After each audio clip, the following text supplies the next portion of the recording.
முடியுமா? அன்றைய காட்டக்கூடிய விவசாயியால் மறக்க முடியுமா? இல்ல வெளியிடக்கூடிய வெற்றியாவை மறக்க முடியுமா? உலகால் சிரித்தால் சிரித்து மருந்து கொண்டே இருக்கும் உதயாவை மறந்துவிட முடியுமா? இப்படி அன்பு காட்டி தன்னுடைய அரவணைப்பால் எல்லோரையும் தன்மையப்படுத்தி அகலாவை மறக்க முடியுமா? எங்கேயும் பிரியங்கள் உங்களுக்கு பிரியாமையை மறக்க முடியுமா? கருப்பு தங்கமாக இதை கலக இலக்காக காட்சியை காட்டிக் கொண்டிருந்த காயத்ரியை மறக்க முடியுமா? இன்னும் கௌரவத்தோடு செல்லக்கூடிய கௌசல்யாவை தான் மறக்க முடியுமா? எதற்கும் விஸ்வாட்டம் அல்காட்டிகளால் ஆணையிட்டால் போதுகின்ற மதிக்கேற்ப இயேசுக்கு சொல்லக்கூடிய விஸ்வந்தாவை தான் மறக்க முடியுமா? தங்களோடு தரமாறக்கூடிய தன்மையை தான் மறக்க முடியுமா? தினந்தோறும் வரலாற்றை பள்ளிக்கு என்று வம்புழக்கக்கூடிய வம்சாவை மறந்து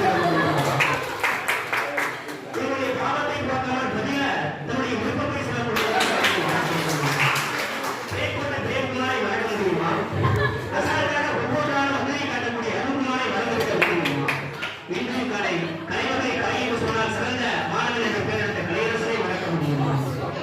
சரியாக கதாநாயகனாக இந்த நேரத்திலே வளர்ந்த வெரிஸ்ராஜை மறந்துவிட முடியுமா? செயலாக சில வேலைகளை செய்யக்கூடிய நம்முடைய சந்தோஷ்குமார் அவர்களையும் சக்திவேல் அவர்களையும் மறந்துவிட முடியுமா? எங்கும் தமிழ் எதிர்த்தவர் தமிழ் என்று சொன்னால் தமிழ்நாடு என்று சொல்லக்கூடிய வகையில் பெருமைப்பட்ட தமிழ்நாடுகளை தான் மறந்துவிட முடியுமா? இதுபோல் ஒவ்வொரு மாணவனை பற்றி நாம் செய்து கொண்டே இருக்கிறோம். எதற்கும் அழுகாமல் புழுகாமல் அசால்ட்டாக அவ்வப்போது என்ன பாட்டு எழுதலாம் துருவேன் என்று சொன்ன அந்த சபையெல்லாம் இன்னும் வெற்றி எழுதிவிட்டு கைவினை என்று சொன்னால் வெற்றி அந்த வெற்றிக்கு இலக்கணமாய் தேடக்கூடிய வெற்றி சொன்னதையெல்லாம் நடந்து கொண்டிருக்கிறோம். அதுபோன்று சக்தி சகோதரிய சில வேலைகளை கவனத்தோடு நேர்த்தியாக தன்னுடைய கரிகால பேச்சால் செய்யக்கூடிய அந்த மாணவனை தான் மறந்துவிட முடியுமா? இப்படி ஒவ்வொருவருடைய வாழ்க்கையை பற்றியும் ஒவ்வொரு சூழலை பற்றி சொல்ல வேண்டும் என்று சொன்னால் நீங்கள் எவ்வளவு வேண்டுமானாலும் சொல்லலாம். அந்த நிகழ்ச்சி ஒவ்வொரு குழந்தைகளுடைய செயல்பாடுகளும் அவருடைய நிகழ்வுகளும் என்றென்றும் என் நிலையில் இருக்கும் என்பதுதான் உண்மை. கலைவகுப்பட்டும் காவிய தலைவி எங்களை திறமைத்த காவியாவை மறந்துவிட முடியுமா?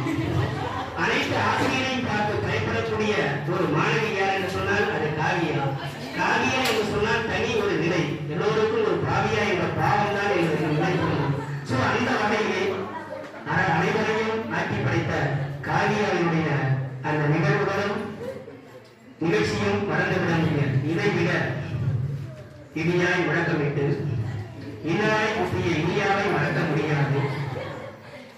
எத்தனை இனியை கொடுத்தாலும் எத்தனை அணியை கொடுத்தாலும் என் தொழிலை விடமாட்டேன் என்று அன்புகொண்டே வாங்கிய சுபசியை தான் மறந்துவிட முடியுமா? இப்படி ஒவ்வொரு நாளும் ஒவ்வொருவரையே ஒவ்வொரு நிகழ்வுகளையும் நேரில் சந்தித்து இவர்களுக்கு பலமுறை பல அறிவுரையை கூறினோம். அடிப்பார்கள், திட்டுவார்கள், ஒருவரை ஒருவர் தாக்கிக் கொள்வார்கள். அதற்கு அடுத்த 5 நிமிடத்தில் ஒன்றாக இணைந்து செயல்படுவார்கள். இப்படியெல்லாம் இருக்கக்கூடிய இந்த மாணவ செல்வங்களுடைய அந்த நிகழ்வுகளும் அந்த செயல்பாடுகளும் இந்த கலைவகையில் என்றென்றும் மறையாத ஒரு நிலையாக இருக்கும் என்பதுதான் உண்மை. அதிலும் நிச்சயமாக இந்த 24, 25ஆம் கல்வியாண்டில் மிகப்பெரிய ஒரு சோதனை காலம். எத்தனை சவால்கள், எத்தனை சங்கடங்கள், எத்தனை பிரச்சனைகள், இதெல்லாம் உனக்கும் தெரியும் எனக்கும் தெரியும்.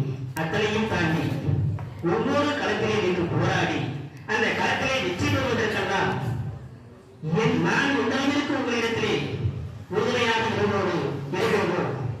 இதற்கு உங்களை கரை சேர்க்க நான் ஆர்வம் காட்டினேனோ அதை போன்று தடமாறாமல் தலைமை ஆசிரியருடைய கையை தாங்கி பிடித்த என் குழந்தைகளுடைய அந்த அன்பையும் பண்பையும் பாசத்தையும் ஒருபோதும் என்னால் மறந்துவிட முடியாது. அனைவரையும் நதி பாட வைத்த நதியாவை மறக்க முடியுமா? இப்படி உங்களிடத்தில் என்னால் தெளிவாக சொல்ல முடியும். ஒரு தனிமனிதனுக்கு எவ்வளவு நெருக்கடிகள் உள்ளது என்பது எனக்குத்தான் தெரியும். ஒரு சில மாணவர்களுக்கும் தெரியும்.